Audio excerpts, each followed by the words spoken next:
क्या हो अगर आपको ये बताया जाए कि भारत में एक ऐसी गुप्त संस्था है जो पिछले 2000 सालों से इंसानियत की दिशा को चुपचाप नियंत्रित कर रही है। एक ऐसा संगठन जिसका न तो कोई चेहरा है, न नाम और न ही कोई लिखित सबूत, फिर भी उसका अस्तित्व इतिहास की परतों में आज भी सांस ले रहा है। इस संगठन को दुनिया जानती है, अशोक के 9 अज्ञात पुरुष, द 9 अननोन मैन, सम्राट अशोक। इतिहास का वो नाम जो ताकत, युद्ध और साम्राज्य का प्रतीक है।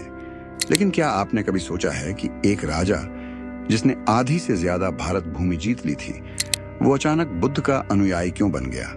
कहानी शुरू होती है ईसा पूर्व 261 में, जब अशोक ने कलिंग पर चढ़ाई की। लाखों सैनिक, हजारों आम नागरिक कटा, जला, मरा सिर्फ सत्ता की भूख में।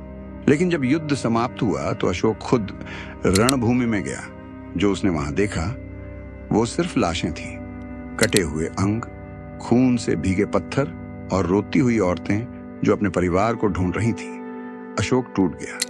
इतिहास कहता है कि उसे उस दिन आत्मज्ञान हुआ, लेकिन कुछ इतिहासकार मानते हैं उस दिन अशोक ने कुछ और देखा था।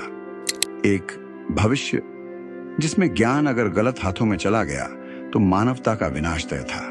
कलिंग युद्ध के बाद अशोक ने एक ऐतिहासिक निर्णय लिया। एक गुप्त संगठन की स्थापना। 9 लोगों को चुना गया, हर कोई अलग क्षेत्र का विशेषज्ञ, पर उनका काम था सिर्फ एक, ज्ञान की रक्षा। ऐसा ज्ञान जो मानव सभ्यता को बचा भी सकता है और समाप्त भी कर सकता है। इन 9 पुरुषों को आदेश दिया गया कि वे कभी एक साथ सार्वजनिक रूप से नहीं आएंगे। उनकी पहचान गुप्त रहेगी और उनके कार्यों का कोई रिकॉर्ड नहीं रखा जाएगा। ये संस्था आज भी मौन रहकर दुनिया को देखती है। ऐसे विषय जिनकी जानकारी अगर गलत लोगों तक पहुंच जाए तो पूरे युग में तबाही मच सकती है। 1. प्रचार और सूचना नियंत्रण, प्रोपेगेंडा। कैसे जनता की सोच को बदला जा सकता है? कैसे बिना युद्ध के देश जीते जा सकते हैं? Manipulation of mass psychology. 2. शारीरिक संरचना और मृत्यु नियंत्रण, फिजियोलॉजी। कैसे इंसान के शरीर को उसकी सीमा से बाहर लाया जा सकता है? क्या ये लोग जीवन विस्तार, लाइफ एक्सटेंशन की तकनीक जानते थे? 3. सूक्ष्म जीव विज्ञान, माइक्रोबायोलॉजी। रोगों का निर्माण और नियंत्रण। क्या उन्होंने ऐसे वायरस बनाए थे जो आबादी घटा सकते थे? 4. अल्केमी और धातु विज्ञान, धातुओं को सोने में बदलने की कला। क्या यह असल में संभव था या सिर्फ मिथक? 5. संचार के अज्ञात तरीके, कम्युनिकेशन, भाषा के बिना संवाद, टेलीपैथी, थॉट ट्रांसफर। क्या यह प्राचीन वाईफाई था? 6. गुरुत्वाकर्षण का रहस्य, ग्रेविटी। क्या प्राचीन भारत को एंटी ग्रेविटी या लेविटेशन का ज्ञान था?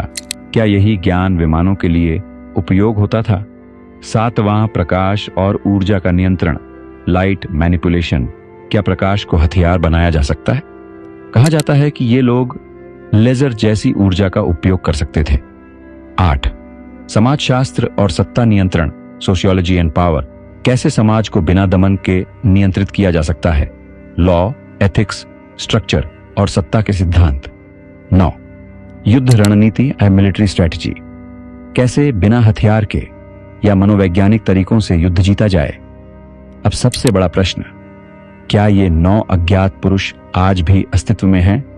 कुछ मानते हैं कि ये ज्ञान एक पीढ़ी से दूसरी पीढ़ी को सौंपा जाता है। हर युग में 9 ही होते हैं। शायद कोई वैज्ञानिक, कोई गुरु या कोई नेता। एक थ्योरी ये भी कहती है अब्दुल कलाम उनमें से एक हो सकते थे। कुछ लोग स्वामी विवेकानंद के फ्रेंच प्रवास की तरफ इशारा करते हैं, जहां उन्होंने रहस्यमयी दस्तावेज पढ़े थे। CIA, KGB और नासा, तीनों एजेंसियां भारत के इस रहस्य में दिलचस्पी ले चुकी हैं। 1960 के दशक में जब भारत परमाणु शक्ति बना, तब CIA ने गुप्त रूप से अज्ञात भारतीय साइंटिस्ट्स के बारे में डोजियर तैयार किए। कुछ दावे ये भी हैं कि निकोला टेस्ला को अपनी रहस्यमयी खोजों का इंस्पिरेशन भारत के एक साधु से मिला था, जो उन्हीं 9 पुरुषों में से एक माना गया। 1937 में एक किताब प्रकाशित होती है, द 9 अननोन, लेखक टैल्बर्ट मंडी। ये किताब तो काल्पनिक उपन्यास मानी जाती है, लेकिन इसमें कई तथ्यों की समानता प्राचीन भारतीय ग्रंथों से मिलती है। कुछ इतिहासकारों ने सांची स्तूप, नालंदा विश्वविद्यालय और अजंता की गुफाओं में ऐसे प्रतीक खोजे हैं जो इन 9 विषयों की ओर इशारा करते हैं। पश्चिम में जहां इल्यूमिनाटी, स्कल एंड बोन्स और फ्रीमेसन्स जैसे समूह हैं, क्या अशोक के 9 अज्ञात पुरुष उनके समकक्ष हैं? क्या वे मानवता को नष्ट करने की नहीं बल्कि बचाने की योजना रखते हैं? एक साइलेंट प्रोटेक्टिव फोर्स जो तब सामने आती है जब दुनिया खतरे में हो। ये 9 लोग क्या सिर्फ वैज्ञानिक थे या वो संत थे जो ज्ञान और शक्ति दोनों को संतुलित करते थे?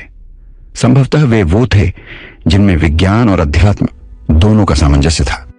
यही भारत की शक्ति है, जहां ज्ञान, करुणा और नियंत्रण तीनों साथ चलते हैं।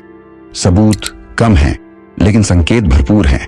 इतिहास की किताबों में उनके नाम नहीं, पर उनके कार्यों के निशान आज भी हमारे चारों ओर हैं।